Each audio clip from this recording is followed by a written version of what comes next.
Okay, welcome to this new Level 5 module, second year module on literary theory.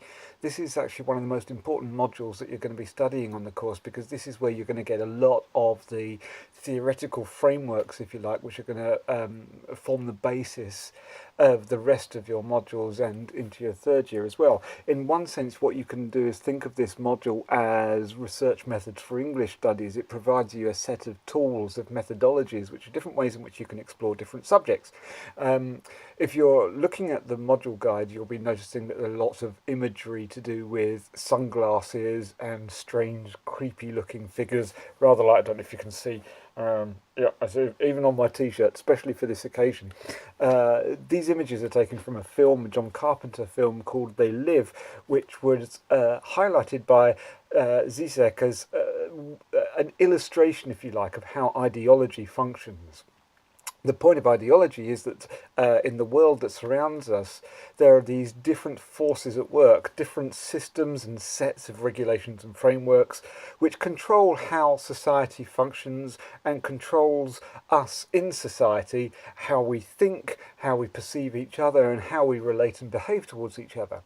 Now, for the most part, those ideologies go unseen. We don't even know that they're there. For example, one of the ways in which we think about the world around us is that we assume that the world is round.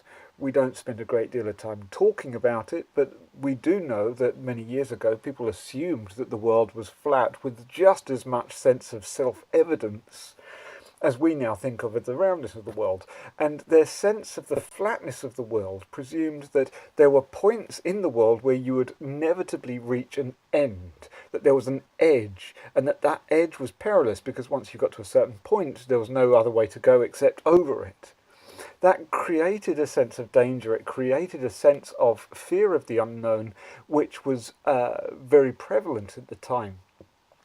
It wasn't that people understood, oh yes, that's because we have this concept of the flatness of the world that we think like that, but it was there nonetheless. And it's only in later years that it's been able to be exposed and understood in those contexts. Now, if that was true then, it is still true today.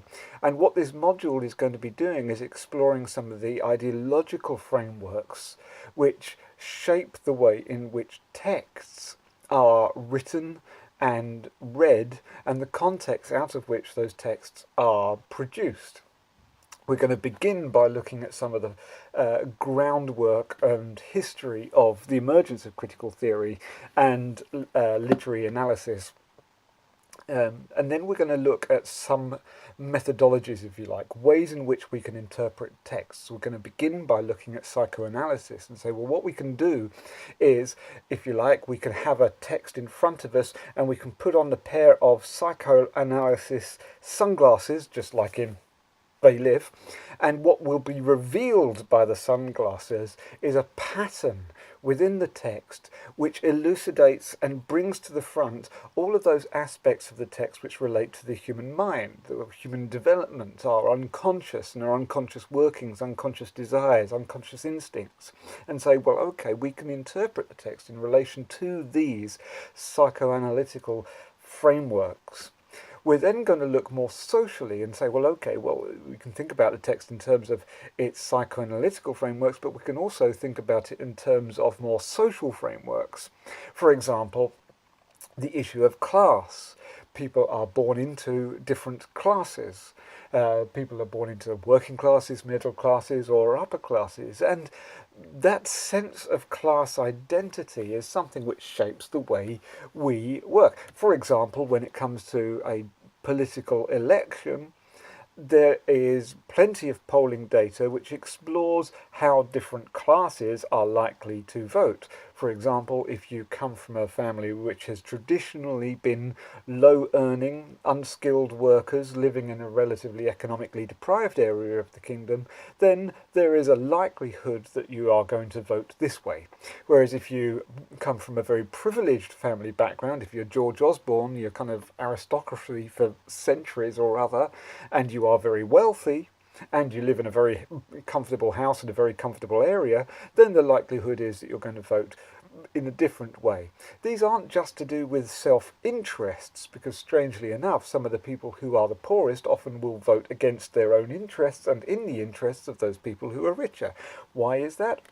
Well, maybe that's an issue that we're going to explore, but one of the explanations is that it's to do with class identity.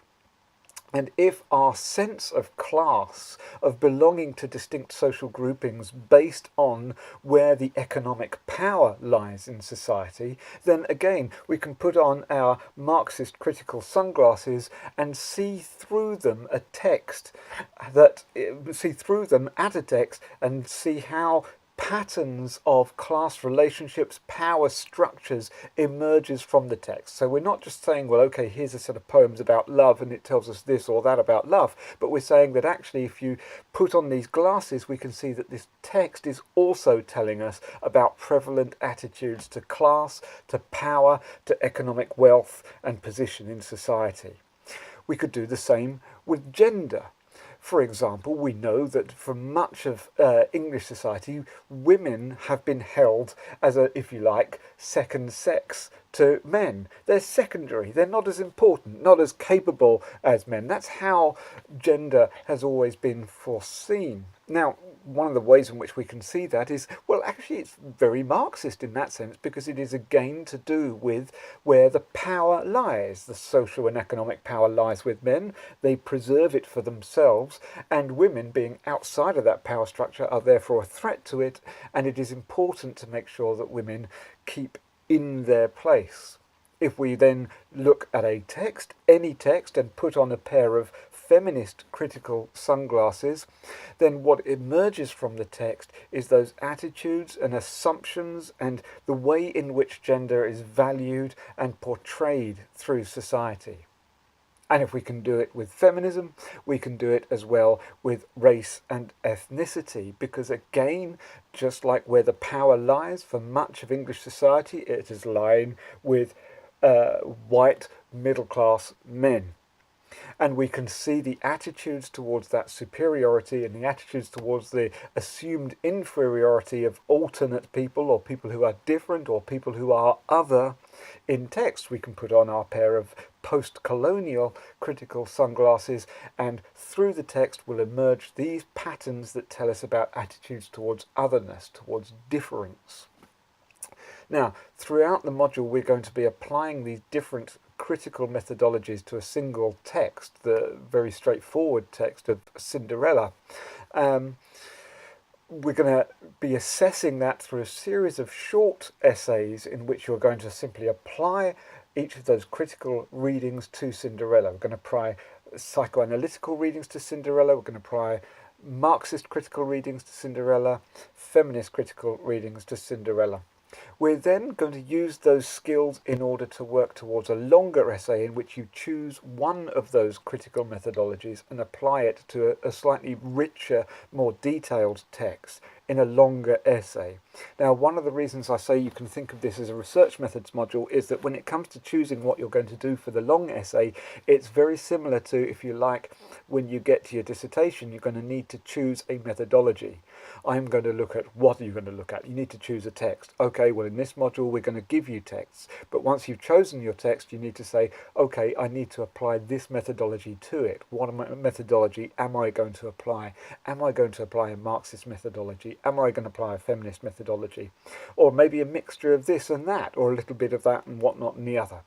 So we're going to have 3 short essays which will hopefully give you the equipment to be able to make a decision about what you're going to do for your longer essay. And in your longer essay we're going to look at a single text through one of those critical lenses. Hope you enjoy this module. It's a very, very important one. So even if you don't enjoy it, I hope you do well.